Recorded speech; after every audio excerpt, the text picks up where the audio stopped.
ലോക്സഭാ തെരഞ്ഞെടുപ്പിൽ എൻ.ഡി.എ സഖ്യം കൂടുതൽ സീറ്റുകൾ സ്വപ്നം കാണുന്ന സംസ്ഥാനമാണ് മഹാരാഷ്ട്ര.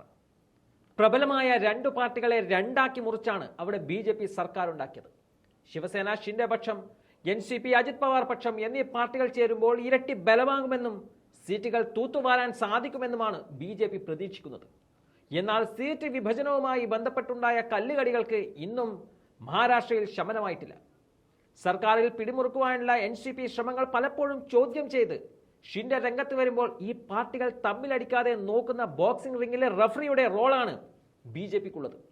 എന്തായാലും അജിത് പവാറോ ഷിൻഡെയോ ഏതെങ്കിലും ഒരു പാർട്ടി ലോക്സഭാ തെരഞ്ഞെടുപ്പിന് പിന്നാലെ മഹാരാഷ്ട്ര എൻ.ഡി.എ സർക്കാരിൽ നിന്നും പടിയിറങ്ങുമെന്നും ഈ ഘട്ടത്തിൽ ഉറപ്പിക്കാൻ സാധിക്കും. അതേസമയം മറുവശത്തു നിന്നും ഉദ്ധവ് താക്കറെ ഉയർത്തുന്ന വെല്ലുവിളികളെ ഭേദിച്ച് ലോക്സഭാ സീറ്റുകൾ വർദ്ധിപ്പിക്കാൻ ബന്ധുവായ രാജ് താക്കറെയെ കൂട്ടുപിടിക്കുവാനുള്ള നീക്കവും അവിടെ ബി.ജെ.പി നടത്തുന്നുണ്ട്. രാജ് താക്കറെയുടെ മഹാരാഷ്ട്ര നവനിർമ്മാൺ സേന എൻ.ഡി.എയുമായി സഖ്യത്തിനൊരുങ്ങുന്നുവെന്ന സൂചനകളാണ് ഇപ്പോൾ പുറത്തുവരുന്നത്. രാജ് താക്കറെ കഴിഞ്ഞ ദിവസം ഡൽഹിയിലെത്തി അമിത്ഷായുമായും മഹാരാഷ്ട്ര ഉപമുഖ്യമന്ത്രി ദേവേന്ദ്ര ഫട്നാവിസുമായും കൂടിക്കാഴ്ച നടത്തിയത് അഭ്യൂഹങ്ങൾ ശക്തമാക്കിയിട്ടുണ്ട്. ബി.ജെ.പിക്കാർ ഡൽഹിയിലേക്ക് വരുമോ എന്ന് ചോദിച്ചുവെന്നും അതുകൊണ്ടാണ് പോയതെന്നും രാജ് താക്കറെ പറഞ്ഞു.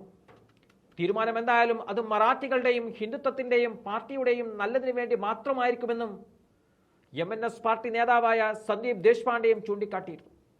ദക്ഷിണ മുംബൈ, ഷിർദി, നാസിക് എന്നിവിടങ്ങളിലായി 3 സീറ്റുകൾ എം.എൻ.എസ് ചോദിച്ചതായാണ് ലഭിക്കുന്ന റിപ്പോർട്ടുകൾ. ഇത് പക്ഷേ ബി.ജെ.പി അംഗീകരിച്ചിട്ടില്ല. ഉദ്ധവുമായി തെറ്റിപ്പിരിഞ്ഞ രാജ് താക്കറെ 2006-ലാണ് എം.എൻ.എസിന് രൂപം നൽകുന്നത്.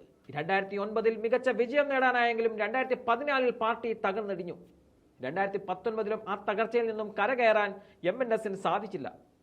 വിവാദ പ്രസ്താവനകളിലൂടെയാണ് രാജ് താക്കറെ പിന്നെ രാഷ്ട്രീയത്തിൽ സജീവമായത്. ശിവസേന പിളർന്നപ്പോഴും ഉദ്ധവിനെ വിമർശിച്ച് രാജ് താക്കറെ രംഗത്തെത്തിയിരുന്നു. എന്തായാലും 2019-ലെ ലോക്സഭാ തെരഞ്ഞെടുപ്പിനെ ശിവസേനയും ബി.ജെ.പിയും ഒന്നിച്ചാണ് നേരിട്ടത്. 48 സീറ്റുകളിൽ 41 നേടാൻ സഖ്യത്തിന് സാധിച്ചിരുന്നു. മാസങ്ങൾക്ക് ശേഷം ഈ കൂട്ടുകെട്ട് നിയമസഭാ തെരഞ്ഞെടുപ്പിലും വൻ വിജയം ആവർത്തിക്കുകയും ചെയ്തിരുന്നു. എന്നാൽ അധികാരത്തെ ചൊല്ലിയുള്ള തർക്കത്തിലാണ് ശിവസേന എൻ.ഡി.എ ഉപേക്ഷിക്കാൻ തയ്യാറായത്. തുടർന്ന് എൻ.സി.പിയും കോൺഗ്രസുമായി ചേർന്ന് ഉദ്ധവ് താക്കറെ സർക്കാർ അധികാരത്തിൽ വന്നെങ്കിലും ശിവസേനയിൽ വിള്ളലുണ്ടാക്കി ബി.ജെ.പി അധികാരം പിടിച്ചെടുക്കുകയും ചെയ്തു. ഉദ്ധവിന് പാർട്ടിയുടെ പേരും ചിഹ്നവും പോലും ഈ യുദ്ധത്തിൽ നഷ്ടമാവുകയും ചെയ്തു. സമാനമായ രീതിയിൽ എൻ.സി.പിയിലും ബി.ജെ.പി വിള്ളലുണ്ടാക്കി. അവിടെ ശരത് പവാറിനാണ് പാർട്ടിയുടെ പേരും ചിഹ്നവും നഷ്ടമായത്. 2019-ലെ തെരഞ്ഞെടുപ്പുമായി താരതമ്യം ചെയ്തു നോക്കുമ്പോൾ അതുകൊണ്ട് തന്നെ മഹാരാഷ്ട്ര ഇത്തവണ സാക്ഷ്യം വഹിക്കാൻ പോകുന്നത് അത്യന്തം നാടകീയമായ ഒരു തെരഞ്ഞെടുപ്പിനാണ്. ആ രാഷ്ട്രീയ പോരുകളിലേക്കാണ് പുതിയ പാർട്ടിയെയും നേതാവിനെയും വീണ്ടും ബി.ജെ.പി അവതരിപ്പിക്കുന്നത്. ഇത് പക്ഷേ ഷിൻഡെയും അജിത് പവാറും അംഗീകരിക്കുവാനുള്ള സാധ്യതകൾ കാണുന്നില്ലെന്നും ഈ ഘട്ടത്തിൽ പറയാൻ സാധിക്കും.